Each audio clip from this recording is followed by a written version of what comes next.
انا بس سمعت زي هذا الصوت بعرف انه في خطر. ما بقول بدي ارجع اجيب لعبتي، بدي ارجع اجيب محفظتي، بتركها.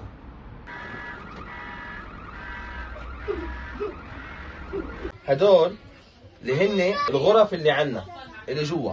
يعني احنا بأمان. نحن بأمان، برافو. نحن أمننا إيدينا صح؟ شايفين هون أحمر؟ صح؟ بيستمر بصير بيطالع صوت مثل الجرس زي صوت الإنذار اللي احنا هلا عم نسمعه. بالكهرباء إذا شايفين. صح؟ شايفين الدرج؟ هذا بنزلنا لبرا، نطلع على الشارع، يلا.